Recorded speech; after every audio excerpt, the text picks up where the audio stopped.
The piercing sound of sirens cut through the thick summer air, their echoes bouncing off the towering buildings of downtown Seattle. A crowd had already gathered at the edge of the park, their whispers frantic, their eyes darting toward the police perimeter. Somewhere in the chaos, a mother screamed, "Where is he? Where's my son?" The woman, Sarah Mitchell, was nearly collapsing in the arms of a police officer. Her 8-year-old son, Noah, had vanished without a trace. One minute, he was playing near the fountain. The next, he was gone. And the entire city froze. It was happening again. 6 months ago, Richard Hale had been convicted of the most horrifying crime in recent history, the kidnapping and attempted murder of 7-year-old Emily Carter. His trial had dominated the news, and the evidence against him had seemed overwhelming. His fingerprints were all over the abandoned house where Emily had been found. His alibi was full of holes. His DNA had been found on a piece of cloth used to gag the little girl. The public was convinced. The jury was convinced. The trial had ended with a guilty verdict, and Richard Hale had been sentenced to life in prison. So why had another child disappeared under identical circumstances? And if Hale was truly behind bars, then who had just taken Noah Mitchell? Jack Monroe leaned against the cold metal of his desk, staring at the missing person report. His gut twisted in that familiar way it always did when something wasn't right. He had been with the FBI for 15 years, handling some of the most disturbing cases imaginable. But this was different. Richard Hale was in prison. The case was closed. And yet Monroe had never been able to shake the feeling that they had missed something, some detail that had slipped through the cracks. There were too many things that didn't add up. First, there had been nothing incriminating on Hale's personal computer. No disturbing search history, no hidden files, no secret folders filled with evidence. If Hale had truly been a serial predator, his digital footprint should have been riddled with clues. Instead, it was clean, too clean. Then there was the timeline. Hale had no criminal history before Emily's disappearance, no known signs of violent behavior, no psychological red flags. He was just a middle-aged man who worked at a hardware store and lived alone in a modest apartment. He wasn't the type to mastermind a crime like this. And now, with another child missing, the question Monroe had been asking himself for months grew louder. Had they convicted the wrong man? Rex's ears perked up as Monroe passed by the canine training facility at FBI headquarters. The German shepherd sat upright, his dark eyes following the agent's every move. He had been the key witness, if you could call a dog a witness, who had led authorities to Emily Carter. He had been the one to find her, battered and terrified, hiding in that abandoned house. Now he was something of a legend, a symbol of justice. Monroe had never been much of a dog person, but there was something about Rex that made him pause. Maybe it was the way the dog always seemed alert, always watching, as if he could sense things no one else could. It was just a hunch, but Monroe had learned to trust his instincts. Something about this case was off, and Rex knew it too. 2 days later, Monroe found himself walking through the outskirts of Seattle, where old, crumbling buildings stood as reminders of a forgotten time. He was following a lead, a small one, but it was all he had. It had started with Rex.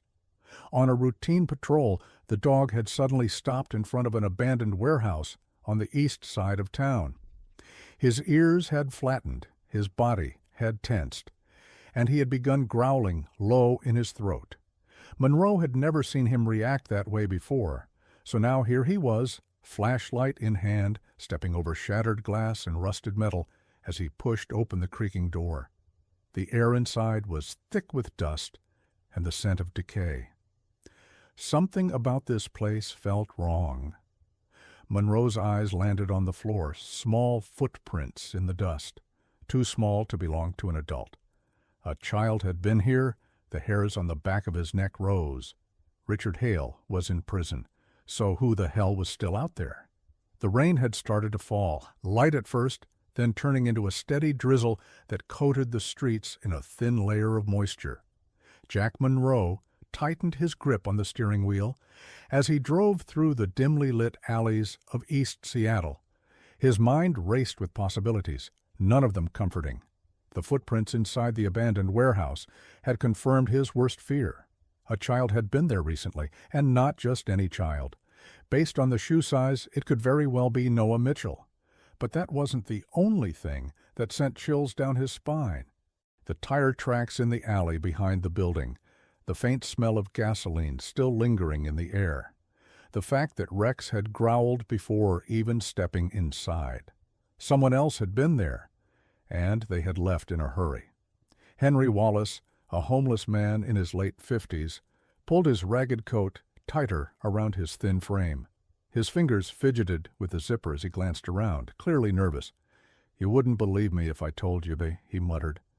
Monroe leaned in slightly. "Try me." Henry let out a long sigh, rubbing his face. There were two of them. Monroe's pulse quickened.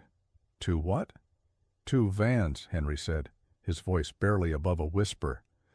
"Everyone keeps talking about the one that took the girl, Emily, right? The one that Guy Hale was driving. But there was another one that night." Monroe felt a prickle of unease crawl up his spine. "Another van?" Henry nodded. "Black. No markings. Pulled up a few minutes after the first one. I didn't think much of it at first. Figured it was just some delivery truck or something. But then—" "Then what?" Monroe pressed.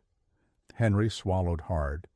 "I saw the driver get out, just for a second, just enough for me to see something." "What was it?" Henry's gaze darted around before he finally spoke. "A tattoo," he whispered.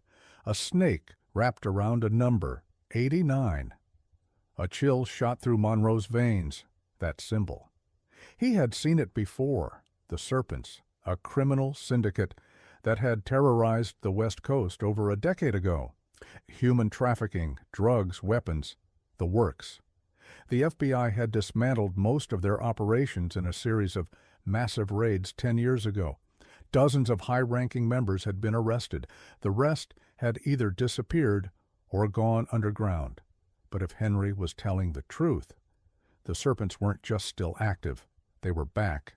Muscles were tense, his instincts screaming that something wasn't right. Monroe felt it too. He raised a fist, signaling the team to halt outside the door. Silence. Then a crash from inside. "Move!" Monroe barked, kicking the door open. The room was empty except for a single overturned chair, a rope still dangling from its armrests.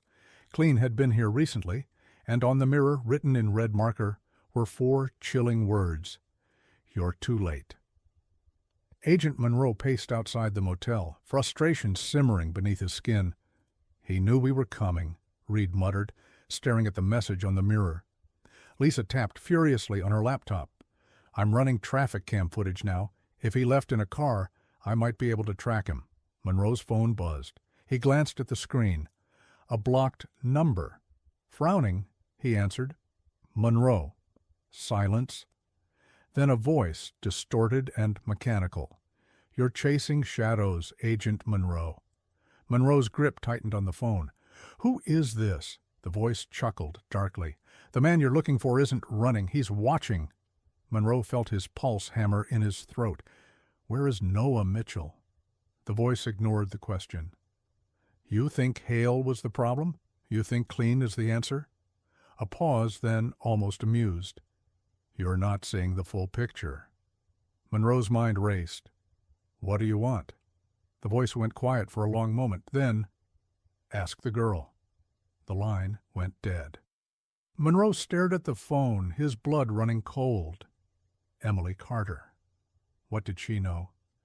The Carter residence was quiet, the evening sun casting long shadows across the front yard. Monroe knocked on the door. A moment later, Sarah Carter answered, worry etched into her features. "Agent Monroe?" "I need to speak with Emily," he said gently. Sarah hesitated. "She's been having a hard time." "I know," Monroe said, "but this is important." Sarah sighed, stepping aside.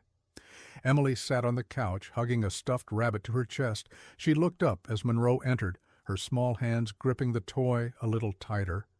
"Hey, Emily," he said softly, "I need your help." The little girl didn't respond, but her gaze flickered toward him. Monroe crouched beside her. "Do you remember Richard Hale?" Emily nodded slowly. Monroe took a breath. Was he alone that night? Emily blinked. Her grip on the rabbit tightened. Then, finally, she shook her head. Monroe felt his heart pound. There was someone else. Emily hesitated, then nodded. Monroe pulled a photo from his pocket, the grainy image of Clean from the gas station. He placed it in front of her. Was it this man? Emily studied the picture. Slowly, she shook her head. A chill ran down Monroe's spine. "Emily," he said carefully, "can you tell me what he looked like?" The little girl didn't speak. Instead, she reached for a crayon and a piece of paper. She began to draw. Monroe watched, his pulse steady, but his mind racing. A figure took shape, a man, a tall man. And then she added something that made Monroe's breath catch in his throat. A mask. The drawing was crude but unmistakable. The man Emily had seen wasn't Clean. He was someone else, someone they hadn't identified, someone still out there, watching, waiting. The warehouse stood at the edge of town, its rusted metal siding blending into the overcast sky. It had been abandoned for years, or at least that's what the record said. But Monroe had learned that places like these had a way of keeping secrets. Rex's ears twitched as he sniffed the air, his posture tense. "This is the place," Lisa Carter confirmed, glancing at the GPS on her tablet. "Surveillance picked up Joseph Clean here multiple times over the past few months. Whatever he's been hiding, it's inside." Monroe adjusted his bulletproof vest, exchanging a glance with Patrick Reed. "Let's move." The team advanced, weapons drawn. The only sounds were the crunch of gravel beneath their boots and the distant hum of traffic on the highway. Monroe reached the side door and tested the handle. Locked. He nodded at Lisa, who stepped forward with a small device.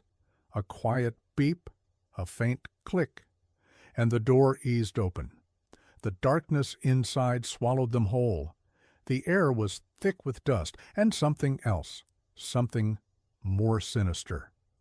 Monroe's flashlight swept across the room, stacks of old wooden crates, broken-down machinery, discarded office furniture.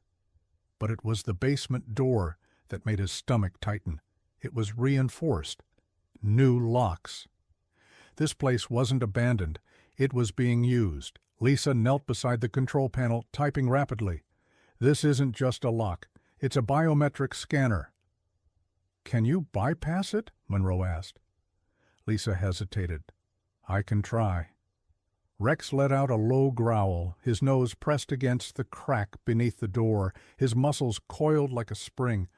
There was something on the other side. Something bad. 15 minutes later, Lisa stepped back. "Got it." The lock clicked open. Monroe raised his weapon and pushed the door wide. The basement was cold, not just from the underground chill, but from the weight of something unseen, something wrong. The walls were lined with shelves, and on those shelves were boxes, dozens of them. Reed pulled one down, flipping it open. His face went pale. Inside were files, photographs, names, dates. Monroe's pulse hammered as he scanned the documents. Each one contained a missing child's information. Some were recent, others went back years. And then a single sheet of paper different from the rest. A list, 15 names, Emily Carter, Emma Sullivan, and 13 others. Some names had been crossed out. Monroe's stomach churned. "Are these—" Lisa cut him off. "If the names crossed out mean what I think they do—" She swallowed. "Some of these kids are already dead." Monroe clenched his fists. "And the others?" Lisa hesitated. "Still unaccounted for." That meant they were still alive. For now. Then they found the hard drive. It was hidden behind a panel in the wall, wrapped in a plastic bag. Monroe wasted no time plugging it into Lisa's laptop. The files were encrypted, But one folder wasn't. Inside were audio recordings. Monroe clicked the first file. A distorted voice crackled through the speakers. "Hale, the Carter girl is secured." A pause. Then another voice, deeper, colder. "Unknown man." "Good. Transport her to the next location." Monroe's breath caught. That voice. Lisa stared at the screen. "The voice from your phone call?" Monroe nodded. "The masked man."